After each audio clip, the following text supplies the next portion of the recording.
네, 지금 이 시간 최성열 전문가와 함께 법인의 CEO 그리고 이 기업 임원의 소득 측정에 대한 이야기 자세히 들어보도록 하겠습니다. 지금 바로 만나볼게요. 안녕하세요. 오늘은 저희 본 강의에 앞서서 지난주 저희 방송을 보고 상담을 하셨던 사례 중에서 간단하고 재미있는 사례에 대해서 먼저 하나 말씀을 드리고 시작을 하도록 하겠습니다. 그 상담을 하셨던 사례는 이제 현재 한 2년 정도 기업을 운영하신 분인데요. 창업을 해서 벤처기업이라고 하죠. 흔히 IT 쪽에서 AR이라고 하는데 그 증강현실이라고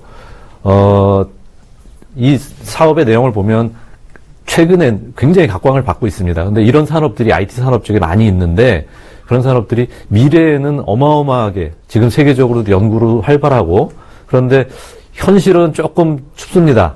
지금 당장 회사에 수익을 안겨줄 만한 그런 수익 모델이 없는 경우가 많이 있어요. 그럼에도 불구하고 이분은 직원 2명이랑 같이 굉장히 열심히 그 회사를 이끌어서 연구도 많이 하고 해서 특허도 많이 받았고 그리고 이제 박람회 출품도 하고 여러 가지 그 활동을 거쳐서 우연히 박람회를 통해서 이분들의 기술력을 인정하신 한 중견 또 이분도 마찬가지로 벤처기업가 출신이신데 그런 분들이 이 기술력을 높이 사서 이분들을 한테 합병을 제의를 한 경우입니다.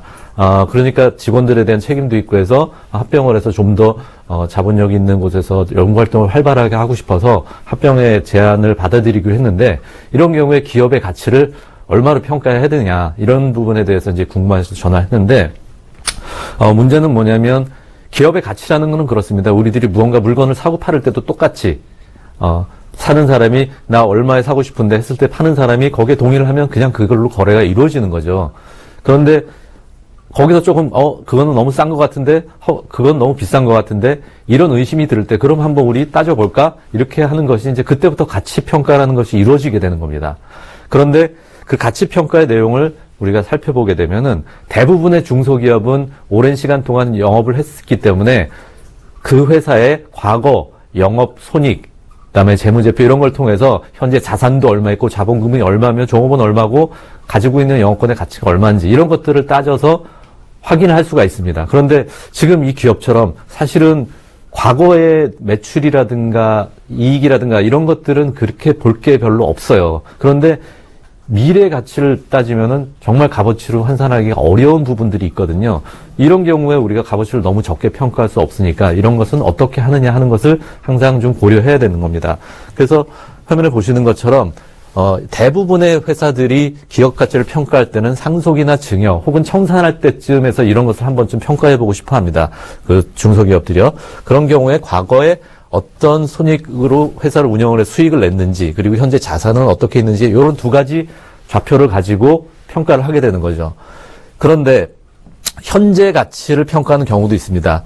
근데 이것은 이제 주로 M&A라든가 이렇게 지금처럼 기업 인수 합병을 할 때인데 보면은 이럴 때에도 마찬가지로 현재 가지고 있는 재무제표라든가 이런 것도 평가되지만 영업권, 값어치를 평가하기가 쉽지는 않지만 예를 들어서 어느 곳에 막강한 고객의 그 판로를 가지고 있다. 이런 것들도 우리가 수치로 표현하기 쉽지는 않지만 평가가 돼야 되겠죠. 그다음에 기술력, 현재 가지고 있는 기술이 얼마나 되는지. 그래서 사실 중소기업들은 이런 걸 대비해서 평소에도 특허라든가 이런 데 소홀히 인증 이런 걸 소홀히 하지 말고 가지고 있어야 됩니다.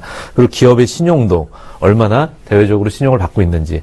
근데 지금 요번에 문의하신 기업의 경우에는 미래 가치를 평가하는 것이 훨씬 더 유리한 이런 경우입니다. 제일 평가하기 어려운 분야가 되겠죠. 수치화할 수 있는 것이 별로 없습니다.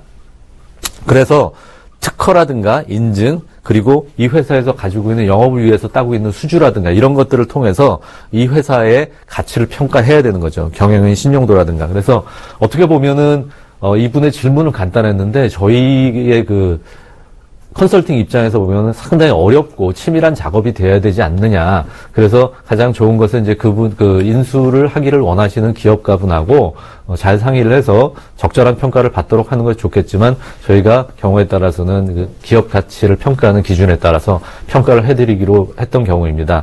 그래서 간단하게 지난주에 그 주식 평가에 대해 하는 그 내용이었기 때문에 질문 사례 중에서 한 가지를 말씀을 드렸고요.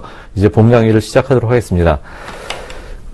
저희 오늘 나누고자 하는 주제는 CEO나 임원들이 소득을 가져갈 때 어떻게 하는 것이 적정한지 이런 것에 대해서 알아보도록 하겠습니다. 흔히 우리나라에서는 개인 사업하고 법인의 그 CEO하고 명확하게 구분이 안 되는 정서적인 흐름이 좀 있습니다.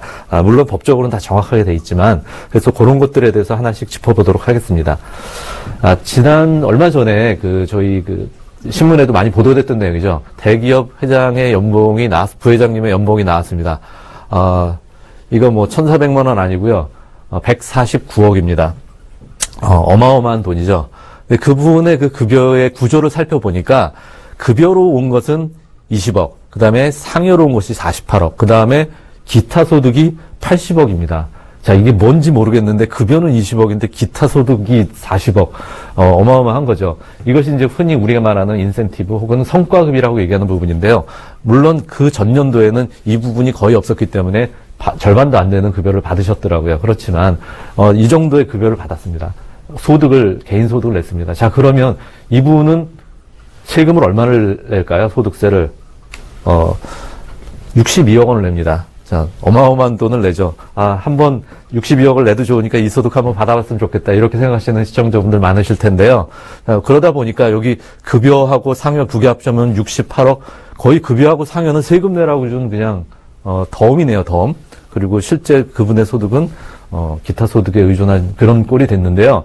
어찌됐건, 여러분들도 이 세금이라는 것에 대해서는 우리가 그럼 이렇게 세금을 많이 내는지 어떤 이유로 이렇게 내게 됐는지 한번 저희도 따져보도록 하겠습니다. 우리나라는 많은 나라들이 이렇게 하고 있지만 소득세는 누진세율을 적용하고 있습니다. 이것은 굉장히 전기요금도 누진요금제를 하고 있죠. 많이 쓸수록 더 많이 내는 거.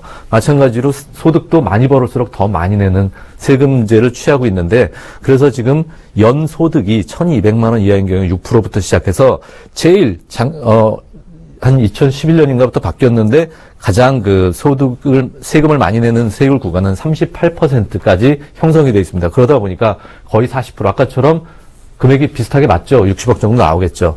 자, 이런 것처럼 우리 현실 세계로 돌아왔을 때 자, 이 정도의 세금을 내면서까지 소득을 많이 가져가야 되는데 그것이 또 한편으로는 아깝다. 이런 생각이 드는 경우도 있습니다. 여러분 한번 아까처럼 140억 받았다. 근데 60억 세금 고시서 날라오면 괜찮아. 많으니까 내지. 이렇게 마음 편하게 말씀하실 수 있을 것 같으세요? 그렇지 않습니다. 대부분의 사람들이 또 이 세금을 이렇게 많이 내야 되나? 좀 줄이고 싶은데 하는 생각을 하시는 거죠. 그런데 세금이라는 것은 모든 것이 그렇지만 미리 준비해야지 처음부터 그냥 닥쳤을 때 하게 되면 아무것도 해결할 수 있는 게 없습니다. 자, 그래서 이와 같은 누진세를 갖다 우리 염두에 두고 자, 어떻게 하면은 우리가 세금도 적절하게 내면서 우리가 소득을 잘 가져갈 수 있는지에 대해서 살펴보는 시간입니다. 말씀드린 대로 우리가 소득세 아까 세율은 그랬지만은 어떤 식으로 되는지를 한번 보실 필요가 있어요. 대부분의 사람들이 여기 종합소득이라고 돼 있는데 해당하는 소득을 갖게 됩니다. 그리고 우리가 퇴직을 하던가 이렇게 되면은 퇴직소득이라는 것이 있죠. 그리고 물건을 사고 팔았을 때, 주식이나 혹은 부동산을 사고 팔았을 때 양도소득이라는 것이 있습니다. 이렇게 크게 보면 세 가지로 구분이 됩니다. 그러면 요거 세 가지를 합사하지 않고 별도의 계산을 하도록 되어 있는데, 우리가 가장 많이 접하게 되는 것이 바로 종합소득입니다. 그 중에서도 이자하고 배당소득 이런 것들을 우리가 흔히 금융소득이라고 얘기하는데 요거는 따로 분리과세를 하도록 되어 있습니다. 만약에 그 금액이 2천만 원 넘었을 경우에는 합산을 하지만 그리고 기업 CEO들 같은 경우에 해당하는 금액이라고 보면은 여기 근로소득이죠. 우리가 흔히 사업을 한다 이렇게 얘기를 하니까 사업소득이라고 생각하기 쉬운데 그거는 개인 사업자인 경우에 해당하는 것이고요. 그리고 법인을 운영하시는 분은 법인으로 받은 급여입니다. 그분도 똑같은 근로소득자예요. 그러니까 정해진 급여를 딱 받게 돼 있는 것이지 자기가 마음대로 오늘은 얼마 가져갔다가 내일은 조금 가져갔다 이렇게 할 수 없는 것이죠. 그리고 그 다음에 이제 퇴직을 하신 분들은 연금소득, 그 다음에 아까 기타소득이라는 게 나왔죠. 흔히 일반적으로는 저술이나 강의 이런 또 혹은 성과급에 의해서 이렇게 운영되는 그런 그 소득입니다. 그 다음에 이제 퇴직소득이 나왔는데 요거 이렇게 좀 이상한 용어가 써 있죠. 요거 뒤에서 다시 한번 자세히 알아보도록 하고요. 양도소득인데 부동산 소득은 여러분들 잘 아시지만 주식이나 이런 소득에 대한 그 세금은 단일 세율입니다. 그래서 어떤 경우에 보면은 여러분들 주식 거래를 상장 거래소에서 하면서 세금 내본 적 있으신가요? 없죠. 없는 이유는 그 부분은 여기 상장된 주식을 거래소에서 거래할 때는 비과세라는 규정이 있기 때문이지 원래는 10% 혹은 많은 경우에 20%의 단일 세율을 부과하도록 되어 있습니다. 그래서 주식 거래를 통해서 우리가 세금 내는 것도 소득세 38%보다는 유리할 수 있다는 거죠. 퇴직소득세라는 것이 나왔습니다. 간단하게만 짚고 넘어가겠습니다. 퇴직금을 만약에 내가 10억을 받았다 그러면은 원래는 3억 9,600만 원에 해당하는 아까처럼 38% 세율을 내게 되니까 이렇게 해야 되는데 퇴직소득세를 계산을 해보면 9,800만 원의 세금만 내면 됩니다. 거의 한 4분의 1 수준으로 줄었죠. 이렇게 되는 이유가 뭘까요?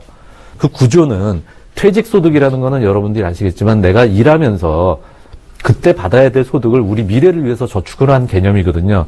그런데 한꺼번에 그때 받을 때 보면 한꺼번에 받습니다. 한꺼번에 받는 것을 한꺼번에 세금을 내게 되면 불리하기 때문에 우리가 매 해마다 받은 것처럼 가정해서 일단은 자릅니다. 이것을 연분이라고 하고 그 다음에 거기에서 퇴직소득은 우리 노후를 위해 준비한 거니까 40% 공제해 줄게. 그리고 나서 다시 계산된 해마다 나온 소득으로 계산된 걸 그러면 10억에서 40% 제외하면은 6억이죠. 열로 나누면 6천만 원입니다. 그것을 소득 구간으로 치면 24% 정도의 세율을 내게 되고 그러니까 적은 세율을 내고 다시 곱하게 되면 이 정도의 세율이 나오는 것이죠. 그래서 우리가 퇴직소득을 잘 활용하면은 굉장히 우리가 세금을 적게 내고도 유리한 소득을 가져갈 수 있다라는 말씀을 드리는 겁니다. 자, 개인 사업하고 법인의 소득 구조를 우리가 간단하게 살펴보겠습니다. 개인 사업자는 순이익이 6억이 났다. 그러면 이거 다 소득으로 보는 겁니다. 내 개인의 소득. 그렇기 때문에 무조건 세금을 가져갑니다, 일단. 이게 내가 지금 당장 월급으로 필요 없고 회사에 좀 적립되고 남아있을 돈이라 따질 필요 없이 무조건 다 세금을 일단 내세요. 개인 소득이니까. 이렇게 되는 거죠. 좀 어떻게 보면 억울하죠. 6억이 다 필요한 건 아닌데 나중에 회사를 위해 재투자할 돈도 있는데 혹은 퇴직을 위해서 재투자할 돈도 있는데 법인은 그래서 내가 급여가 2억으로 산정이 됐다, 연봉이. 그러면은 2억만 가져가고 나머지는 회사에 유보할 수 있습니다. 세금을 당장 내지 않아도 된다는 것이죠. 물론 이익에 대한 법인세는 내지만 세율은 개인소득세보다 저렴합니다. 자, 이런 이유로 배당이라든가 퇴직소득, 이런 구조들을 잘 활용하게 되면은 우리가 당장 세금을 갖다 이렇게 많이 내지 않고 일단 회사에 유보시켜 놓고 조금씩 필요에 따라서 내가 가져갈 수 있다는 것이죠. 그렇기 때문에 우리가 소득 구조를 분산을 해서 함으로 인해서 세금을 많이 내지 않고 연봉에 따라서 조금씩 내고 필요한 만큼만 쓸 수 있다라는 그런 구조가 나오는 것이죠. 자, 그러면은 우리가 자산 취득을 하게 되는 거에 따라 보겠습니다. 이 개인 사업자인 경우에도 마찬가지입니다. 연소득이 4억인 경우에 그분은 곱하기 2 하면은 2년 정도 있으면 우리가 8억짜리 부동산을 구입할 수 있겠죠. 왜냐하면 연소득이 4억이었던 사람이 8억짜리 부동산을 구입하는 것은 의심할 여지가 없습니다. 8억에 대한 자금이 출처가 있으니까. 그런데 아까처럼 CEO가 급여를 2억 정도를 받았습니다. 급여라든가 배당이라든가 이런 소득을 다 합해서. 그랬으면은 이분은 회사에 자산이 남겨져 있는데 그것을 2억 곱하기 2년 했더니 4억밖에 없습니다. 그럼 8억짜리 부동산을 사게 되면 어떻습니까? 4억은 어디서 났지? 이런 생각을 하게 되겠죠. 그래서 그 출처를 뒤져보게 됩니다. 그랬더니 법인에 좀 미신적인 자금의 유출이 있었네? 이렇게 되는 거죠. 이거 잘못하면은요, 진짜 큰일 날 수도 있습니다. 횡령이라든가 이런 경우로 확산될 수도 있습니다. 물론 많은 분들이 그렇게는 안 하지만, 근데 이렇게 하는 것들이 뭐냐면 그냥 법인에서 쓸 수 있는 자금이 굉장히 예전에는, 요즘은 이런 법인 사업자들이 많지 않으신데 예전에는 이렇게 법인의 자금을 내 것처럼 개인 사업자처럼 이렇게 쓰면서 큰 문제가 없는 거라고 생각을 하시는 분들도 많이 있습니다. 그래서 우리가 그렇게 해서 법인에서 유출된 어떤 개인이 사용한 자금을 가지급금이라고 얘기를 하게 되는 거죠. 그래서 이거는 회사로부터 빌린 돈입니다. 그래서 언제든지 갚아야 되고 그거에 따라서 이자도 부여를 해야 되는 건데 그렇게 느끼지 않고 쓰는 경우가 많이 있고 그래서 나중에 세무조사를 하게 되면은 문제 삼게 되고 그거에 따라서 합법적인 세금을 지불할 수도 있고 이렇게 되는 경우가 생기는 거죠. 그래서 여기에 나오는 것처럼 가지급금이라는 것이 많이 발생한 기업을 저희가 상담을 하다 보면 많이 볼 수 있어요. 그런데 이런 경우에는 틀림없이 부채다. 그런 아주 그냥 강박관념을 가지고 계시는 것이 맞습니다. 그래서 사실 개인 사업자를 운영하시다가 법인으로 이렇게 전환을 하시거나 한 분들 중에는 굉장히 불편하다. 라고 얘기하시는 분들도 많이 있어요. 왜냐하면 예전에는 그냥 남은 돈 다 내가 썼는데, 그런데 어느 날 갑자기 돈을 쓰려고 그랬더니 까다로운 거예요. 뭐 가지급 됐는데 이거 갚아라, 이자 부여된다, 뭐 인정이 안 되네, 경비 처리가 안 되네, 막 이런 얘기를 하니까 너무 복잡하다고 얘기를 하시는 거예요. 그리고 자유를 뺏겼다. 그래서 맞습니다. 그건 맞습니다. 왜냐하면 법인은 이제 어떤 개인의 소유가 아니라는 것을 인정하는 순간이기 때문에 법인을 하나의 인격체로 보고 타인으로 보고 CEO는 거기에 고용된 사람으로서 그 돈을 빌려다 쓰고 그거에 따라 갚아야 될 의무가 있고 그거에 상응하는 이자를 내야 되는 것이죠. 이런 복잡한 관계 때문에 우리가 그 법인을 운영하면서 지켜야 될 법규들이 많은 겁니다. 그래서 국세청에서는 소득 지출 분석 시스템이라는 것을 운영하고 있어서 소득을 관리하는데 이건 되게 간단합니다. 어떻게 보면 자산이 증가한 금액이 얼마냐, 그 다음에 소비와 지출을 사용한 금액이 얼마냐, 그 다음에 거기서 신고 소득액이 얼마냐 하는 것을 빼게 되면은 그러면은 차액이 나오겠죠. 이것을 누락 금액이라고 보는 겁니다. 요 금액에 따라서 우리가 이 금액은 어디서 났느냐 혹은 어디로 가야 되느냐 하는 것을 따지게 되고 그게 법인이다 그러면 그걸 일단은 가지급금, 가지급이라는 건 뭐냐면 아직까지 명확하게 어디다 썼는지 모르겠다라고 해서 가라는 이름이 붙은 거죠. 그런데 지급은 됐다 이런 뜻인 거죠. 이렇게 편성을 합니다. 그렇기 때문에 우리가 누락 금액을 잘 살펴봐서 그것이 어떻게 했는지 그것을 출처에 대해서 증빙을 해야 될 의무가 있는 거죠. 자, 그러면은 우리가 지금까지 좀 복잡하게 설명을 드린 것 같은데 소득을 어떻게 배분하는 것이 중요하느냐는 겁니다. 그래서 법인으로부터 소득을 많이 가져가면 세금을 개인소득세를 많이 내는 것 같지만 사실 법인소득세 22%이기 때문에 우리가 실효세율을 감안하게 되면은 한 1억 원 이하인 경우에는 별로 그렇게 세금의 부담이 사실적으로는 많지 않습니다. 그 다음에 소득의 배분으로서 절세가 필요한 구간이 되겠죠. 그래서 소득을 무조건 많이 올리게 되면은 세금을 부담이 많이 내기 때문에 많은 사람들이 싫어하죠. 그래서 어느 정도 소득을 적게 가져갈 필요는 있지만 또 그렇다고 무조건 소득을 낮추게 되면은 자금 출처에 대한 부담이 생기게 되는 겁니다. 그래서 근거를 확보해야 되는 것이고 그것을 적절하게 하기 위해서는 많은 중소기업들이 보면 배당을 안 하세요. 회사의 수익이 났는데도. 그러면 그 배당을 통해서 우리가 적절하게 아까 말씀드렸죠. 금융소득, 배당소득 요거는 분리과세를 할 수 있습니다. 2천만 원. 그럼 14%의 세금만 내면 되는 거죠. 38%의 세금보다는 굉장히 저렴합니다. 그렇게 해서 적절한 배당을 가져갈 필요도 있고 그 다음에 퇴직소득 말씀드렸죠. 40% 공제하고 연분 연성 이렇게 했더니 굉장히 세금을 적게 냅니다. 한 4분의 1 정도로 줄인 경우도 있었습니다. 제가 극단적인 사례를 들었지만 그래서 우리가 급여와 더불어서 배당소득과 임원의 퇴직소득 이런 것들을 잘 활용을 하게 되면은 우리가 소득을 적절히 가져가면서도 세금은 적게 내고 또 자금 출처에 대한 대비도 할 수 있고 이 여러 가지를 다 만족시킬 수 있는 경우를 할 수 있기 때문에 전문가와 상의를 해서 항상 그 부분을 적절하게 배분하는 것이 그 회사 법인을 운영하시는 분들한테는 가장 좋은 그 노하우라고 말씀드릴 수 있겠습니다. 그래서 저희가 항상 이렇게 상담을 했던 사례들 중에서는 보면은 이렇게 자기의 개인 소득을 줄이는 경우가 단순한 경우가 많습니다. 그냥 왜 세금을 적게 내셨습니까? 그냥 뭐 많이 내면은 나한테 소득이 크면은 세금을 많이 내야 되는 세금 보고서 딱 날라온 거 보고선 또 원천징수 된 거 보고서는 내가 이렇게 많이 내 그러다 보니까 올리지 않는 그런 아주 단순한 사례들도 많이 있기 때문에 저희가 강의를 통해서 한번 말씀을 드린 겁니다. 하여튼 그 앞으로 법인을 운영하시는 분들 이런 그 논리에 의거해서 생각을 잘 하시고 또 전문가가 잘 상의를 해서 항상 내 소득을 적절하게 가져가고 적절한 세금을 낼 수 있도록 배분을 하는 것이 중요하다는 말씀을 드리면서 오늘 강의 마치도록 하겠습니다. 감사합니다.